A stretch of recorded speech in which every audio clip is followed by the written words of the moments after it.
Assalamu alaikum, dear students. Starting with the glorious name of Allah, the most beneficent and the most merciful. Dear students, we are on chapter number 4, that is urinary system. और इसको हमने तकरीबन half cover कर लिया था in the last lecture. यहाँ तक हमने कवर किया था जिसमें हमने कहा था कि एक किडनी के अंदर कुछ ट्रायंगुलर फॉर्म्स होती हैं. इन ट्रायंगुलर फॉर्म्स के अंदर बहुत ज़्यादा स्ट्रक्चरल एंड फंक्शनल यूनिट होता है जिसको हमने नेफ्रॉन का नाम दिया था.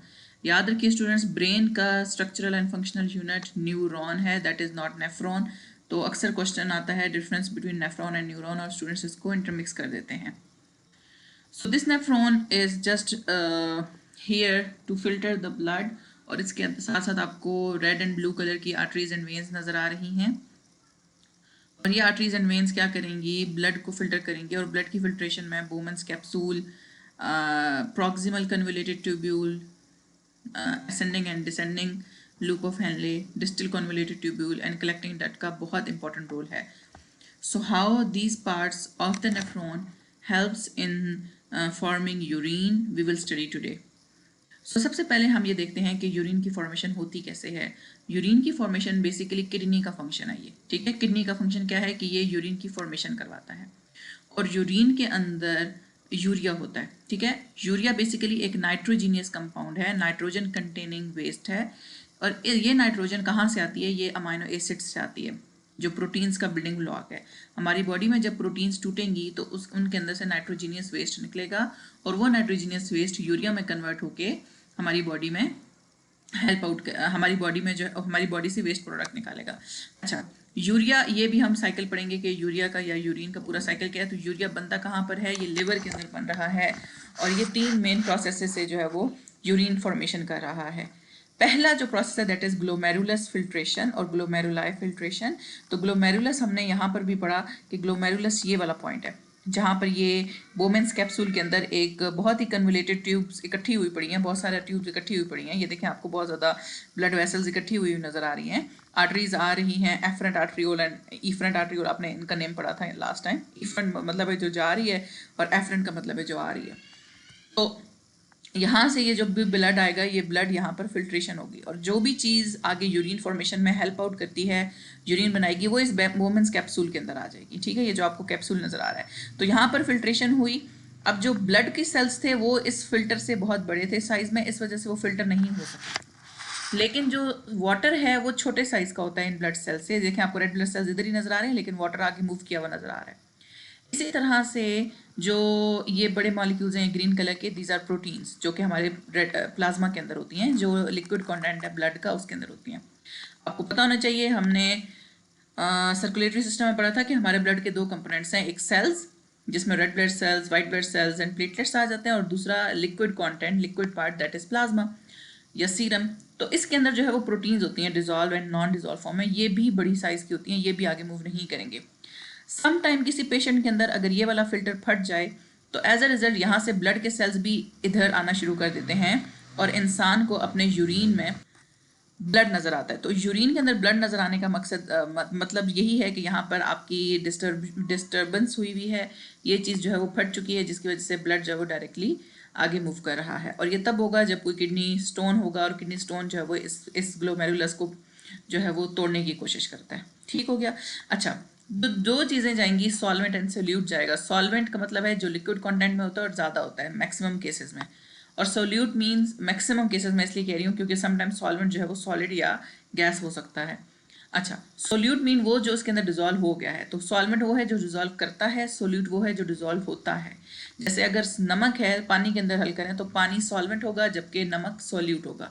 अब यहाँ पर वाटर मॉलिक्यूल जा रहा है, साथ ही कुछ सोल्यूट जा रहे हैं. सोल्यूट में हमारे पास पोटेशियम आयंस हैं, सोडियम आयंस हैं, मल्टीपल और चीज़ें हैं. अच्छा, यहाँ पे कुछ अमाइनो ग्रुप्स भी जा रहे हैं, अमाइन ग्रुप्स भी जा रहे हैं और यूरिया भी बनकर यहाँ से मूव हो रहा है. तो सोल्यूट में मल्टीपल चीज़ें आ जाती हैं. ठीक है, ये हम 1 बाय 1 आगे स्टडी करते हैं.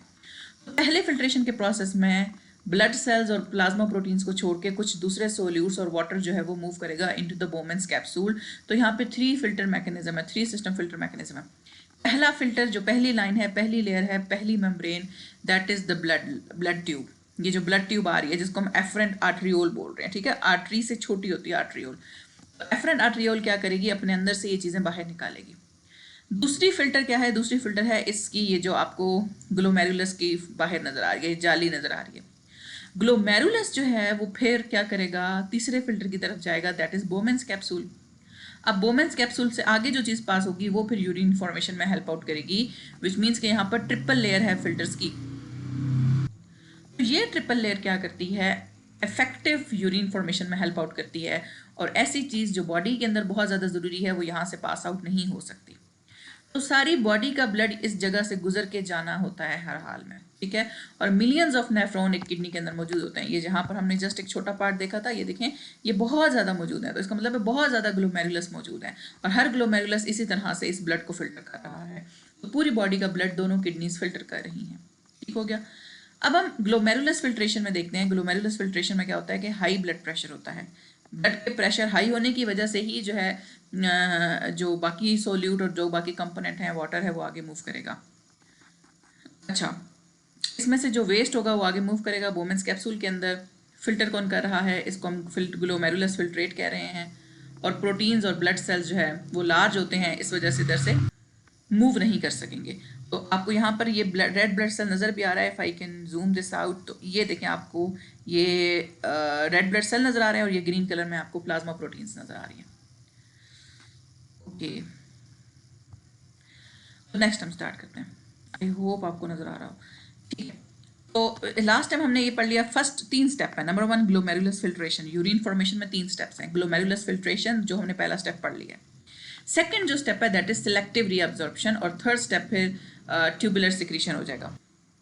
तो सिलेक्टिव रीअब्जॉर्प्शन में क्या होता है? सिलेक्टिव रीअब्जॉर्प्शन में कुछ चीज़ें सिलेक्टिवली रीअब्जॉर्ब हो जाती हैं वापस ब्लड स्ट्रीम के अंदर, ताकि वो बॉडी के अंदर यूज हो सकें, जैसे कि कुछ वाटर, कुछ और सॉल्ट्स, कुछ इस तरह के ग्रुप्स, कुछ इस तरह की चीज़ें जो कि ज़रूरी हैं हमारी बॉडी के लिए। फिर ट्यूबुलर सिक्रीशन क्या है कि ट्यूब्स के अंदर से वो चीज़ सिक्रीट आउट हो जाएगी, वो चीज़ आगे कलेक्टिंग डक्ट में चली जाएगी जो ज़रूरी नहीं है, ठीक हो गया। तो first one is glomerulus filtration जो कि हम पढ़ चुके हैं। Second one is selective reabsorption. Selective reabsorption का मतलब है कि वो चीज़ जो बॉडी के लिए ज़रूरी है या बॉडी ने कभी इस्तेमाल करनी है, that should be restore back into the body, और बॉडी क्या करेगी? उसको फिर इस्तेमाल करेगी। अब इसमें जो वाटर कंटेंट है वो सबसे ज़्यादा ज़रूरी है, क्योंकि ज़्यादातर जो वाटर मॉलिक्यूल्स होते हैं वो इस ब्लड में से निकल के इधर बोमेंस कैप्सूल में आ जाते हैं during the process of glomerulus filtration. तो अब होगा क्या कि 3 प्रोसेसेस यहाँ पर होंगे, या ऑस्मोसिस, या डिफ्यूजन, या एक्टिव ट्रांसपोर्ट। अच्छा, ऑस्मोसिस, वाटर के molecule high concentration to low concentration move करेंगे, दैट इज ऑस्मोसिस। तो जहाँ कहीं वाटर कंटेंट, इन सब ट्यूब में जहाँ कहीं वाटर कंटेंट ज़्यादा होगा वो अपनी हायर कंसंट्रेशन से लोअर कंसंट्रेशन की तरफ मूव करेगा। डिफ्यूजन क्या प्रोसेस है? वाटर के अलावा जितने भी मॉलिक्यूल्स हैं वो high concentration to low concentration move करेंगे। जैसे मिसाल के तौर पर इन ट्यूब्स के अंदर सोडियम कंसंट्रेशन हाई है, तो सोडियम के मॉलिक्यूल, सोडियम के आयंस इस ट्यूब से बाहर जब मूव करेंगे तो हम क्या कहेंगे? डिफ्यूजन हो गई। इसी तरह आपको ग्लूकोज का मॉलिक्यूल निकल नजर आ रहा है। ग्लूकोज कंटेंट आपकी बॉडी को एनर्जी प्रोवाइड करता है, तो इन ट्यूब्स के अंदर से ग्लूकोज मॉलिक्यूल्स बाहर की तरफ मूव करेंगे by the process of diffusion. अच्छा, एक्टिव ट्रांसपोर्ट क्या होती है? सम टाइम क्या होता है कि डिफ्यूजन का process high concentration to low concentration move हो रहा है, लेकिन still body need some things. जैसे मिसाल मैं आपको देती हूँ कि अगर इन ट्यूब से वाटर सारे का सारा आसपास मूव कर जाए ताकि बॉडी के अंदर रिस्टोर बैक हो सके, तो क्या होगा? अब वाटर की कंसंट्रेशन इन ट्यूब्स के अंदर कम हो जाएगी और बाहर ज़्यादा हो जाएगी, लेकिन स्टिल हमारी बॉडी के अंदर पानी की शदीद कमी हुई हुई है। तो क्या होगा कि अब low concentration to high concentration water move होना चाहिए। वजह यह है कि कम यूरिन बने, यूरिन की कंसंट्रेशन बहुत कम हो जाए और बॉडी को वाटर ज़्यादा मिल सके, जिसकी वजह से नेचर एनर्जी प्रोवाइड करती है इन नेफ्रॉन्स को, ताकि ये लो कंसंट्रेशन ऑफ वाटर से हाई कंसंट्रेशन ऑफ वाटर की तरफ आ सके। यानी कि बाहर ऑलरेडी पानी आया हुआ है, बाहर वाटर की कंसंट्रेशन है, अंदर वाटर की कंसंट्रेशन कम है, तो अब के जब वाटर बाहर मूव करेगा तो वो low concentration to high concentration move करेगा, क्योंकि ऑलरेडी बाहर वाटर अवेलेबल था और अंदर पानी कम था, लेकिन स्टिल बॉडी को मजीद ज़रूरत है। तो इसलिए इस प्रोसेस ऑफ डिफ्यूजन को, जो कि एनर्जी इस्तेमाल करेगी, इसको हम एक्टिव ट्रांसपोर्ट या एक्टिव डिफ्यूजन बोलेंगे या एक्टिव ऑस्मोसिस बोलेंगे। अगर वाटर होगा तो एक्टिव ऑस्मोसिस कहलाएगा, अगर यही कोई सॉल्ट, कोई ग्लूकोज हुआ तो ये एक्टिव डिफ्यूजन कहलाएगा। ओवरऑल हम इसको एक्टिव ट्रांसपोर्ट कहते हैं, वो ट्रांसपोर्ट जो कि एनर्जी का इस्तेमाल करते हुए बने। ज़्यादातर चीज़ें ऑस्मोसिस और डिफ्यूजन यानी कि पैसिवली मूव कर जाती हैं, वो एक्टिवली मूव नहीं करती। पैसिव मतलब विदाउट यूजिंग एनर्जी, लेकिन एक्टिव तब जरूरत होगी जब बॉडी के अंदर सुवेयर डेफिशिएंसी हुई होगी। ओके तो सबसे पहले हमने कहा कि यहाँ पर कुछ अमाइनो एसिड्स और ग्लूकोज जो है वो इन ट्यूब से बाहर निकल आते हैं, दैट इज प्रॉक्सिमल ट्यूबुल। अब हमने ग्लोमेरुलस की तो पढ़ ली ना, ग्लोमेरुलस के अंदर हमने पढ़ लिया कि बोमेंस कैप्सूल के अंदर से फिल्ट्रेशन हो गई, तो इस फिल्ट्रेशन को अब हम नहीं पढ़ रहे, अब हम इस ट्यूब की फिल्ट्रेशन को पढ़ रहे हैं। दैट्स वाई हमने कहा कि ये सिलेक्टिव रीअब्जॉर्प्शन है। तो सिलेक्टिवली कौन सी चीज़ बाहर आई, देखें ग्लूकोज बाहर आया, अमाइनो एसिड्स बाहर आए और कुछ मिनरल्स बाहर आए। मिनरल्स में सॉल्ट्स आ जाते हैं, ठीक है, sodium salts, chloride salts, potassium salts, इस तरह से। अच्छा फिर इसी तरह से प्रॉक्सिमल कन्वोलेटेड ट्यूब्यूल के बाद लूप ऑफ हेनले आता है, और लूप ऑफ हेनले में असेंडिंग और डिसेंडिंग दोनों हैं, ठीक है। तो आप अपनी टिप के लिए याद रखें कि जो हमारे पास जो ये डाउनवर्ड जा रहा है, ठीक है, this is descending loop of Henle, क्योंकि ये 10 to 1 आ रहा है, यानी ऊपर से नीचे, आप ऊपर से नीचे की तरफ गिनती गिने तो दैट इज डिसेंडिंग। तो डिसेंडिंग लूप ऑफ हेनले में ज़्यादातर जो है वो वाटर रीअब्जॉर्ब होता है, वाटर वापस जाता है, वाटर इस नेफ्रॉन से बाहर निकलेगा। अच्छा मैं बाहर क्यों बार बार कह रही हूँ निकलेगा, क्योंकि अगर आप इधर गौर करें ना तो यहाँ से अगर वाटर निकलेगा विच मीन्स कि वो इस जगह पर आएगा, रीनल पायरामिड से सेंटर की तरफ आएगा, सेंटर से फिर ये इस हाइलस से किधर मूव करेगा, सॉरी सेंटर में आकर इस ब्लड वेसल से किधर मूव करेगा, इस ब्लड वेसल के अंदर मूव करेगा, ठीक है। तो यहाँ पर भी नेचर ने ब्लड वेसल्स दी हुई हैं, अगर हम पीछे देखें तो यहाँ पर देखें ये ब्लड वेसल की ओपनिंग आपको नजर आ रही होगी, यानी कि यहाँ के नेफ्रॉन से जो भी चीज़ रीअब्जॉर्ब हो जाएगी वो इधर आके ब्लड वेसल के थ्रू ब्लड के अंदर एंटर हो जाएगी, तो मतलब ज़ाया होने का या वेस्ट होने का नुकसान बच जाएगा। अच्छा तो नेचर यही कहती है कि जो अच्छी चीज़ है वो हमारी बॉडी में वापस जाए, वो हमारी बॉडी उसको इस्तेमाल करे। अब हमने क्या कहा कि जब ये डिसेंडिंग लूप ऑफ हेनले होगी तो उसके अंदर से ज़्यादातर वाटर रीअब्जॉर्ब होगा ऑस्मोसिस के प्रोसेस से, और असेंडिंग के अंदर ज़्यादातर सॉल्ट्स रीअब्जॉर्ब होता है, असेंडिंग में भी और डिस्टिल कन्वोलेटेड ट्यूब्यूल में भी ज़्यादातर सॉल्ट्स एब्जॉर्ब होते हैं। तो ये आपका एमसीक्यू एक बहुत इंपॉर्टेंट बनता है कि डिसेंडिंग में ज़्यादातर, नो डाउट साथ सॉल्ट भी जा रहा है, लेकिन डिसेंडिंग में ज़्यादा कंसनट्रेशन वाटर की होगी और असेंडिंग में ज़्यादा कंसनट्रेशन मिनरल की होगी, ठीक हो गया।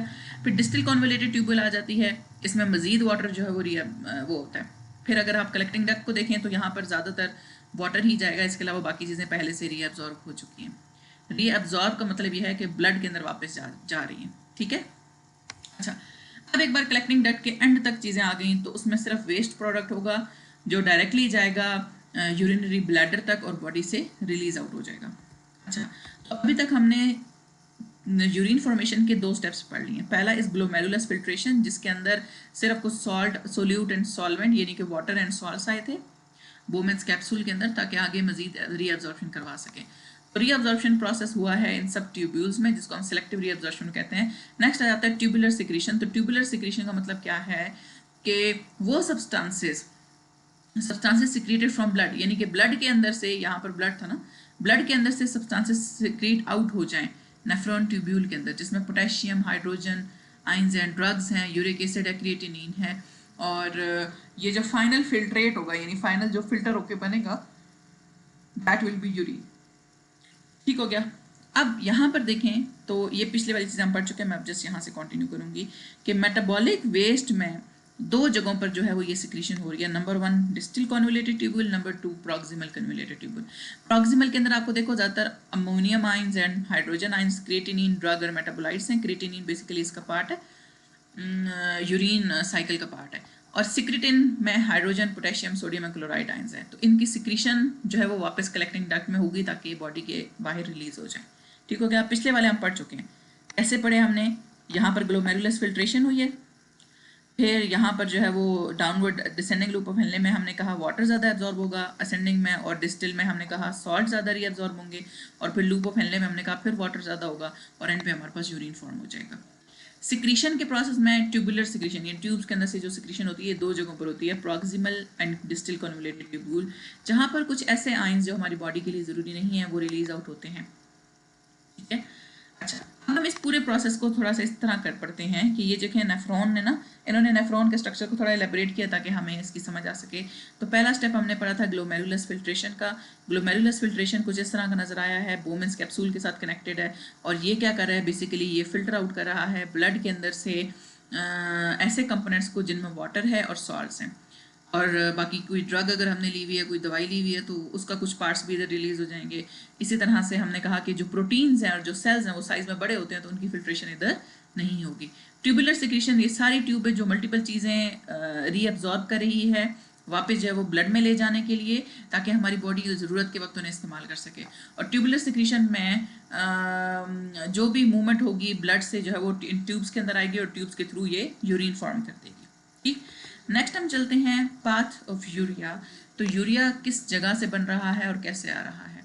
तो यूरिया प्रोड्यूस कहाँ हो रहा है? यूरिया साइकिल के थ्रू हमारे लिवर के अंदर। ठीक, अब लिवर क्या करेगा? लिवर जैसे ही ये यूरिया प्रोड्यूस करेगा और ब्लड को दे देगा, तो ब्लड की वेसल्स यानी आर्टरीज कहाँ जा रही हैं? किडनी के पास। तो ये जो ब्लड है ये कैरी करेगा यूरिया को और किडनी के पास जाएगा। अब एक बार ये किडनी के पास आ गया तो आगे नेफ्रॉन है, आपको पता है। तो नेफ्रॉन का पहला स्टेप क्या था? Glomerulus filtration. देखें, ग्लोमेरुलस फिल्ट्रेशन के through salts and water बोमेंस capsule में मूव करेगा। बोमेंस कैप्सूल से फिल्ट्रेट वो चीज़ जो फिल्टर होकर आ रही है ग्लोमेरुलस से, फिल्ट्रेट कहाँ पास करेगा? प्रॉक्सिमल में, लूप ऑफ हेनले में एंड डिस्टल में। ये चीज़ हमने स्ट्रक्चर से भी देखी है। यहाँ पर देखें, आपको ये प्रॉक्सिमल नजर आ रहा है, ये लूप ऑफ हेनले नजर आ रहा है और ये डिस्टल नजर आ रहा है।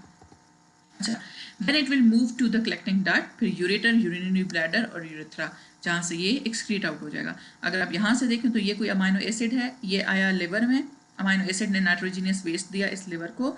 लिवर ने क्या किया? अमोनिया और कार्बन डाइऑक्साइड से साथ मिलके एक यूरिया साइकिल रन कराया। यूरिया साइकिल ने क्या किया? यूरिया प्रोड्यूस किया और ये यूरिया ब्लड के थ्रू गया इस किडनी तक। किडनी के अंदर हुई इसकी फिल्ट्रेशन और वहाँ से ये मूव आउट किया, ये ग्रीन कलर के एरोज हैं, मूव आउट किया ब्लैडर तक और ब्लैडर ने इसको एक्सक्रीट आउट कर दिया। ओके, अब अगर हम देखें यूरिन के अंदर जो सबसे ज़्यादा क्वांटिटी होती है वो वाटर की होती है, दैट इज़ अबाउट 95%। यानी अगर टोटल आपका 100 ml यूरिन है तो उसमें जस्ट 95 जो है वो ml जस्ट वाटर होगा, बाकी सारी चीज़ें, क्योंकि इसको बहुत ज़्यादा डाइल्यूटेड फॉर्म में नेचर प्रोड्यूस करती है ताकि जो यूरिया है वो नुकसान ना पहुंचा सके। यूरिया 9.3 ग्राम पर लीटर है, that is quite a big quantity. यानी कि पर लीटर एक इंसान एक दिन में 1 से 2 लीटर एक वक्त में 1 से 2 लीटर वॉल्यूम जो है वो यूरिन का प्रोड्यूस कर रहा है। एक दिन में जो है वो इतना वॉल्यूम उसका रिलीज़ हो रहा है। तो उसमें 9.3 ग्राम पर लीटर आप उस इंसान पर है कि उसने अगर लेट से 2 लीटर यूरिन पास किया तो ये डबल क्वांटिटी हो जाएगी। 1 लीटर यूरिन पास किया तो वो यही क्वांटिटी रहेगी। सम टाइम ये कम भी होता है, यानी कि 200 ml भी हो सकता है, 500 ml भी हो सकता है, 1000 ml भी हो सकता है। तो 1000 ml is equal to 1 litre. Chloride ion है, सोडियम आयन है, पोटेशियम आयन है, ये 1 और 0.75 ग्राम पर लीटर हो जा रहे हैं। और बाकी आयन जो है वो इनकी वेरिएबल क्वांटिटी है, डिपेंड करता है आपकी बॉडी उनको ले कितना रही है, आप खा कितना रहे हैं उस चीज़ को। अच्छा, तो किडनी के बाकी फंक्शंस में जैसे कि ब्लड को फिल्टर कर रही है, उसके साथ इसके बाद और फंक्शंस भी हैं, जिसका पहला जो इम्पोर्टेंट फंक्शन है that is osmo regulatory. Osmo regulatory is the point where we process the regulation of water molecules inside body. जिस तरह से आपकी बॉडी टेम्परेचर रेगुलेट करती है, हम उसको बोलते हैं थर्मो रेगुलेशन, इसी तरह से वाटर रेगुलेट करती है, इसको बोलते हैं ऑस्मो रेगुलेशन। ऑस्मो रेगुलेशन क्या करेगी? अगर हमारी पूरी बॉडी के अंदर पानी की मिकदार ज़्यादा होगी तो किडनी ज़्यादा से ज़्यादा यूरिन बनाएगी ताकि बॉडी के अंदर से वाटर निकल जाए, एक्स्ट्रा ज़रूरत नहीं है बॉडी को। लेकिन अगर पूरी बॉडी में वाटर की कमी का शिकार है, पानी की कमी है, तो यूरिन जो है वो बहुत ज़्यादा कंसनट्रेटेड फॉर्म होगा, बहुत ज़्यादा थिक फॉर्म होगा। वजह यह है कि हमारी बॉडी को पानी की ज़रूरत है, तो ज़्यादा से ज़्यादा किडनी की कोशिश होगी कि वाटर को रीअब्जॉर्ब करे और पानी इस्तेमाल कर सके हमारी बॉडी। ओके, तो हमारे पास दो ही कंडीशन है। पहली कंडीशन क्या है कि जब किडनी यहाँ पर कंसनट्रेटेड एंड डाइल्यूटेड का पॉइंट बाद में डिस्कस करते हैं, पहले ऊपर बहुत इंपॉर्टेंट पॉइंट लिखा हुआ है। किडनी ना सिर्फ ऑस्मो रेगुलेशन करती है, यानी वाटर की कंसनट्रेशन को रेगुलेट करती है, बल्कि सॉल्ट की कंसनट्रेशन को भी रेगुलेट करती है। सॉल्ट कंसनट्रेशन बॉडी में ज़्यादा होगी तो यूरिन में ज़्यादा प्रोड्यूस होना शुरू हो जाएगी। यूरिन एक्स्ट्रा सॉल्ट्स को रिमूव करता है बॉडी से।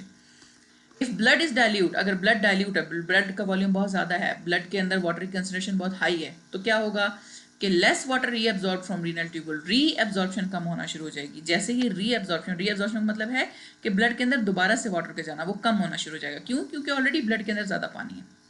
ज़्यादातर वाटर कहाँ पर इंटर होगा? यूरिनरी ब्लैडर में, और large volume of diluted urine produce होगा। लेकिन दूसरी सूरत, अगर कंसनट्रेटेड है, पानी कम है बॉडी के अंदर, तो ज़्यादा से ज़्यादा पानी रीअब्जॉर्ब होगा ब्लड के अंदर और small volume of concentrated urine produce होगा। ये बिल्कुल ऐसे है कि नेचर चाहती है, अल्लाह ताला चाहते हैं कि हमारी बॉडी में पानी की कमी ना हो, अगर हमारी बॉडी में पानी ज़्यादा है तब तो चलें ज़्यादा यूरिन प्रोड्यूस हो जाएगा, ज़्यादा पानी वाला यूरिन प्रोड्यूस होगा। लेकिन अगर हमारी बॉडी ऑलरेडी पानी की कमी है तो कंसनट्रेटेड यूरिन प्रोड्यूस होगा, ऐसा यूरिन प्रोड्यूस होगा जिसमें सॉल्ट कंसनट्रेशन, सोल्यूट कंसनट्रेशन तो ज़्यादा है लेकिन पानी की कंसनट्रेशन कम है, तो वो बहुत ज़्यादा पीला जो है वो यूरिन प्रोड्यूस होता है। थर्स्ट सेंटर क्या है? ऐसे सेंटर जो कि हमारे ब्रेन के अंदर हाइपोथैलेमस, कान के ऊपर बिल्कुल मौजूद है, और ये क्या करेगा? ये हमें बताएगा कि हमारी बॉडी में पानी कितना है। जैसे ही इसको पता चलेगा, हाइपोथैलेमस पूरी बॉडी या ब्लड के वॉल्यूम को काउंट करता है, कैलकुलेट करता है। अब पूरी बॉडी में ब्लड का वॉल्यूम अगर ज़्यादा है तो ये किडनी को बता देगा। किडनी क्या करेगी? फिर डाइल्यूटेड यूरिन प्रोड्यूस करेगी और ज़्यादा पानी रिलीज आउट हो जाएगा। लेकिन अगर हमारी बॉडी में पानी की कमी हुई, ये ब्लड का वॉल्यूम कैलकुलेट करेगा, और ब्लड का वॉल्यूम अगर इसे कम लगा तो ये क्या करेगा? कंसंट्रेटेड यूरिन प्रोड्यूस करवाएगा किडनी से। तो बेसिकली बॉस कौन है? हाइपोथैलेमस है। और किडनी क्या करिए? एक वर्कर के तौर पे काम करिए जिसने फिल्ट्रेशन का प्रोसेस करना है। ठीक, नेक्स्ट हमारे पास किडनी क्या मेंटेन करिए? पीएच मेंटेन करिए। पीएच कैसे मेंटेन करिए? कि वाटर जितना ज़्यादा होगा बॉडी के अंदर उतनी पीएच न्यूट्रलाइज होगी, उतनी 7 के करीब होगी।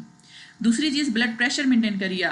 वॉल्यूम का, ब्लड वॉल्यूम का ब्लड प्रेशर से बहुत ज़्यादा कनेक्शन है। ऐसे कनेक्शन है, ब्लड प्रेशर उतना ज़्यादा मूव करेगा तेज़ी के साथ, प्रेशर के साथ, जितना ब्लड का वॉल्यूम ज़्यादा होगा। ब्लड वॉल्यूम जितना कम होगा उतना प्रेशर भी ब्लड का कम होगा।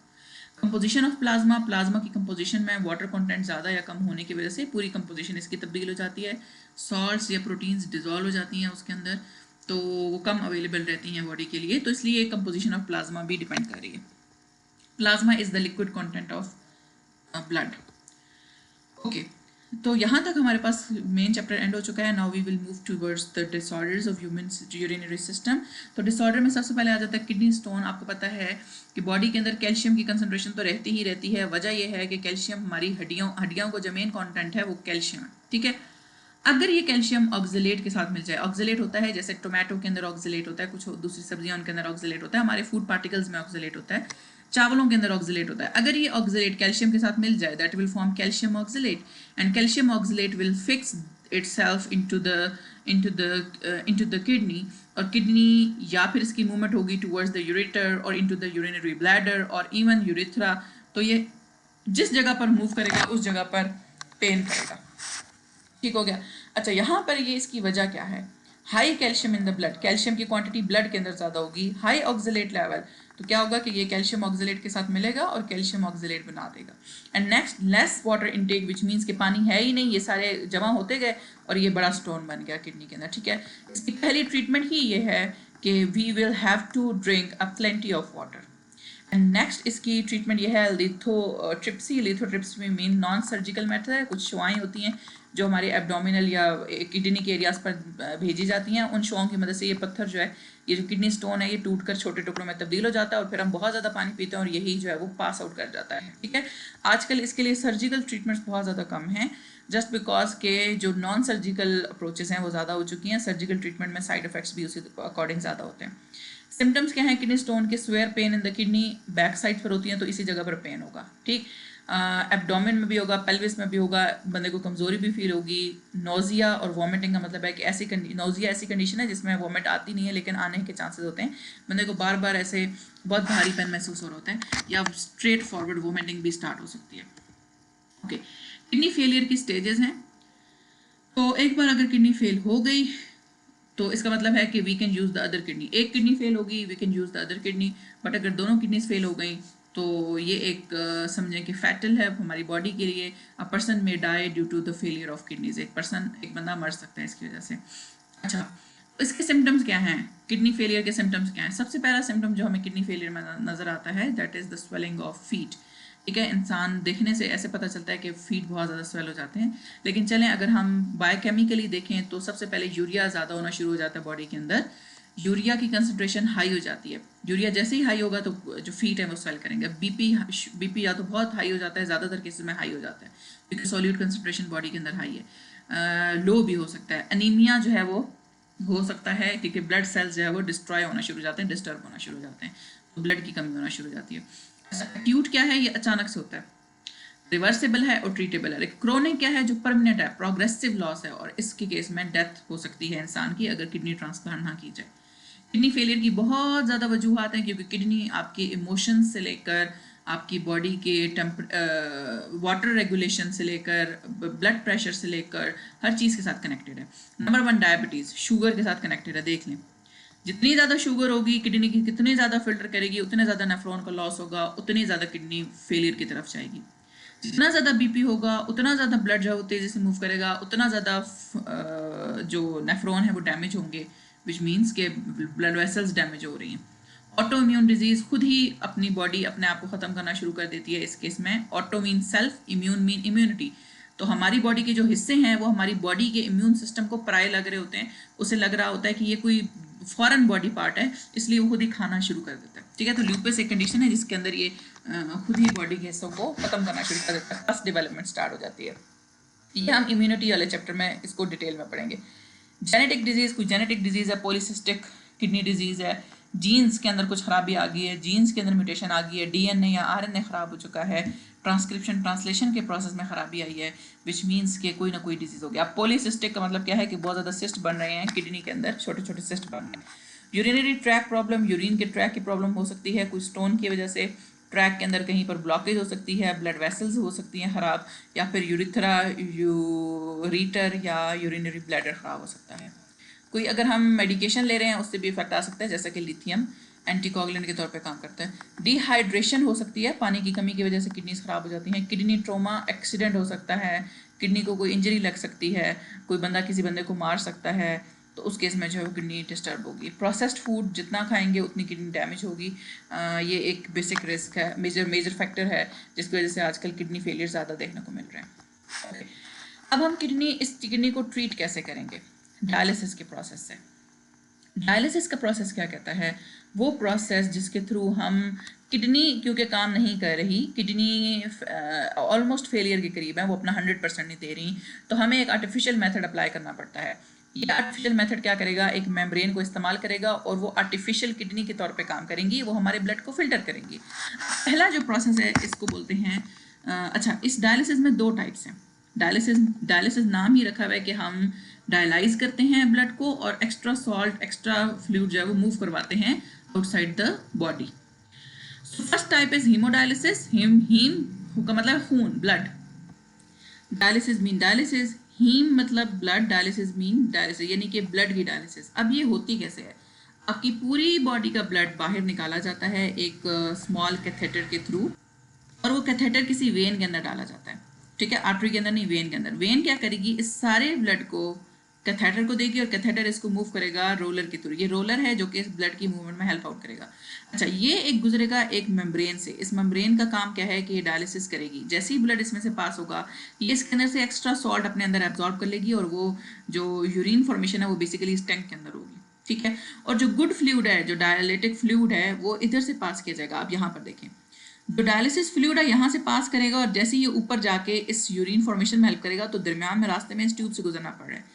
अब होगा क्या कि इस ब्लड के अंदर से कुछ सॉल्ट्स जो कि हाई कंसंट्रेशन में इस ब्लड के अंदर, वो ऑटोमेटिकली इस मेम्ब्रेन के थ्रू, दरमियान में मेम्ब्रेन है, इस मेम्ब्रेन के थ्रू पास होकर इस फ्लूइड में जाएंगे। तो अब फ्लूइड क्या हो जाएगा? ये गदला हो जाएगा, ये यूरिन की तरह का हो जाएगा। क्यों? क्योंकि आप इस ब्लड के अंदर से इसके अंदर मूव कर चुके हैं आइटम्स। ठीक है, तो दरमियान में एक मेम्ब्रेन है, इस मेम्ब्रेन के एक साइड पे ब्लड मूव करवाएंगे, दूसरी साइड पे फ्लूइड मूव करवाएंगे। ये फ्लूइड ह्यूमन इंसानों का बनाया हुआ है। ठीक है, हॉस्पिटल्स को दिया जाता है, प्रोवाइड किया जाता है। अब जब ये फ्लूइड यहाँ से मूव करेगा तो ये ऑटोमेटिकली इस ब्लड के अंदर से चीज़ें सक करेगा। ठीक है, डायलिसिस ट्यूब का काम ये है कि उसमें से बाकी चीज़ें मूव नहीं कर सकती। वो बिल्कुल जिस तरह से हमने पीछे ग्लोमेरुलर फिल्ट्रेशन नहीं पड़ी, ग्लोमेरुलस के अंदर से हमने कहा था कि एक फिल्टर है, और इस फिल्टर का काम ये है कि ये बाकी चीज़ें मूव करवा सकता है जैसे कि वाटर एंड सोल्यूट, लेकिन ये ब्लड सेल मूव नहीं कराएगा, प्लाज्मा मूव नहीं कराएगा। बिल्कुल इसी तरह से ये डायलिसिस मेम्ब्रेन है जो कि अपने अंदर से सिर्फ सॉल्ट कॉन्टेंट या वाटर कॉन्टेंट मूव करा सकती है थोड़ा बहुत, बाकी चीज़ें मूव नहीं कराएगी। तो जो वाटर ऑलरेडी इधर ज़्यादा है ना, फ्लूइड ऑलरेडी इधर है, तो वाटर कम मूव करेगा क्योंकि वाटर ने high concentration to low concentration move करना होता है, तो वाटर इधर मूव नहीं कर सकेगा, लेकिन सॉल्ट या solute, sodium, potassium ion, urea, creatinine, ये सारी चीज़ें इधर मूव करना शुरू कर देंगी। ये एब्जॉर्ब करेगा ये फ्लूइड और फ्लूइड चला जाएगा इस जगह पर, और जो ब्लड है वो इधर से पास होता हुआ वापस जो है वो बॉडी के अंदर चला जाएगा। ये प्रोसेस स्टूडेंट्स पेनफुल है और इसमें जो है वो एनर्जी बहुत ज़्यादा वेस्ट होती है, क्योंकि एक बार एक इंसान का पूरा ब्लड निकाल के वापस उसको दिया जाता है, जिसकी वजह से थोड़ी थकावट हो सकती है जिस दिन डायलिसिस करवाया जाए। कुछ लोगों पे ज़्यादा इफेक्ट होता है, कुछ कमज़ोर लोगों पे ज़्यादा इफेक्ट हो सकता है, लेकिन कुछ लोगों पे कम इफेक्ट होता है इसका, लेकिन still it's a painful process.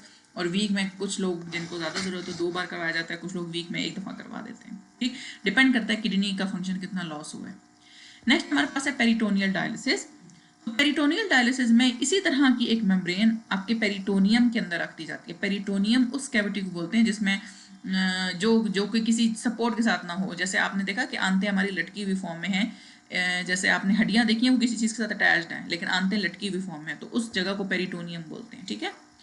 तो इस पेरिटोनियल कैविटी के अंदर ये एक समझ लें कि एक मेम्ब्रेन रख दी जाती है फ्लूइड से फिल करके।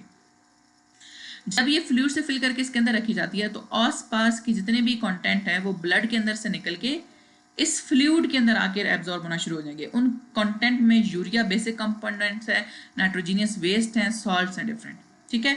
अब एक बार ये फिल हो गई तो इसको हफ्ते में 2 से 3 बार यहाँ से फ्लूइड बाहर निकाल लिया जाता है। तो जब फ्लूइड वो बाहर निकाल लिया जाता है तो नया फ्लूइड इसके अंदर भर दिया जाता है। हर दफा फ्लूइड भरना और फ्लूइड निकाला जाता है। इस प्रोसेस में ये देखें, ये पूरी कैविटी है, इसके अंदर देखें फ्लूइड फिल कर दिया गया और ये फ्लूइड अब येलो जब हो गया तो देखें इसको बाहर निकाल लिया, ठीक है। अगली दफा में मजीद यही साइकिल रिपीट होगा, हम नेक्स्ट फ्लूइड इसके अंदर फिल कर देंगे।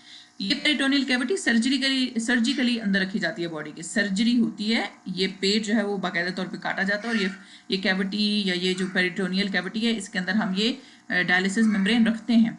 एक दफ़ा डायलिसिस मेम्ब्रेन अंदर रखती, फिर वो बार बार जो है वो वाटर का कंटेंट डालना और निकालना पड़ेगा, क्योंकि वो वाटर कंटेंट कुछ अर्से बाद गंदा हो जाएगा। अब ये जो वाटर का कंटेंट है इसने बाकी आसपास की जगहों से, ब्लड वेसल से चीज़ें सकती हैं, ठीक हो गया। अच्छा, ये पेरिटोनियल डायलिसिस जो है वो रिलेटिवली मतलब कम तकलीफ दे है और ये घर में भी परफॉर्म हो सकता है, लेकिन जो आपका डायलिसिस है, हीमोडायलिसिस, इसके लिए डायलाइजर की ज़रूरत होती है, तो ये हॉस्पिटल में होगा। यहाँ पर एक और डिफरेंस है, देखिए आपकी एक तरफ से जो वो ब्लड वेसल जा रहे हैं, डायलाइजर से पास कर रहा है और वापस ब्लड बॉडी में जा रहा है, लेकिन पेरिटोनियम में देखें यहाँ से डायलिसिस सोल्यूशन दिया जा रहा है इसको, जब ये फिलअप हो जाएगा तो ये वापस चला जाएगा, इसको ड्रेन आउट कर लिया जाएगा, ठीक है। तो ये पेरिटोनियल डायलिसिस है। जब कुछ भी ना हमारे पास कोई और सोल्यूशन ना बचे तो kidney transplant will be the last option for the patient. और एक इंसान एक किडनी पर इजीली रह सकता है, इजीली तो नहीं, थोड़ी बहुत प्रॉब्लम होती है लेकिन रह सकता है। और हम किसी भी डोनर की जिसका उसके साथ मैक्सिमम सेल्स कंपैटिबिलिटी हो, हिस्टो कंपैटिबिलिटी इसको बोलते हैं, हिस्टो कहते हैं टिश्यू कंपैटिबिलिटी, मतलब कंपैटिबल है आपस में। तो डोनर के हिस्टो कंपैटिबिलिटी कॉम्प्लेक्स रिसिपिएंट के हिस्टो कंपैटिबिलिटी कॉम्प्लेक्स के साथ मैच होना चाहिए। और ये बिल्कुल क्लोजली रिलेटेड होते हैं, रिश्तेदार होते हैं बिल्कुल, जो कि डोनेट कर सकते हैं।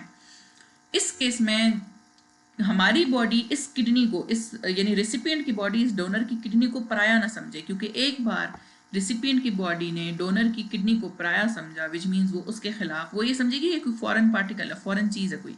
जिस तरह बाहर से हमारी बॉडी में जर्म्स एंटर होते हैं तो हमारी बॉडी फौरन से उनके खिलाफ एक्शन लेती है, ये बिल्कुल इसको एक जर्म समझेगी और इसके खिलाफ एक्शन लेना शुरू कर देगी, आपकी बॉडी में पस डेवलपमेंट होना शुरू हो जाएगी।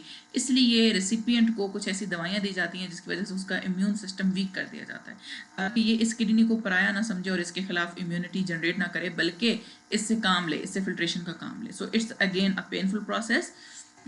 सो यहाँ पर हम देखते हैं कि डोनर ने क्या किया, यहाँ से किडनी कट की जाएगी और इस रेसिपिएंट की बॉडी में बिल्कुल इस यूरिनरी ब्लैडर के ऊपर लगा दी जाएगी, यहाँ पर इस पोजीशन पर। और एक बार यहाँ पर लगा दी जाएगी, इसके साथ आर्टरीज भी कनेक्टेड होंगी ताकि ये ब्लड ले भी सके, और इसके साथ जो वो ये यूरिनरी ब्लैडर भी एक यूरिटर के थ्रू लगेगा, इंसर्ट किया जाएगा ताकि ये अपना यूरिन इसको दे भी सके, ठीक है। इसमें टिश्यू रिजेक्शन का, अगेन मैं कह रही हूँ, इम्यून सिस्टम की वजह से टिश्यू रिजेक्शन का बहुत बड़ा चांस होता है समटाइम। कुछ इसलिए डोनेट करने से पहले या रिसीव करने से पहले प्रॉपर टेस्टिंग होती है, डोनर की भी और रिसिपिएंट की भी। दोनों का ब्लड ग्रुप भी मैच होना चाहिए, दोनों के टिश्यूज़ भी मैच होने चाहिए, दोनों जो है वो क्लोजली रिलेटेड रिश्तेदार होने चाहिए ताकि इनकी प्रॉपर मैचिंग हो जाए, ठीक है। अगर टिश्यू रिजेक्शन हो गई आफ्टर किडनी ट्रांसप्लांट तो इस बंदे की जो रिसिपिएंट है इसकी डेथ हो सकती है, ठीक। Okay, thank you so much dear students, ये हमारा चैप्टर खत्म हो चुका है and we will start the exercise in the next lecture. Thank you so much, अल्लाह हाफिज़।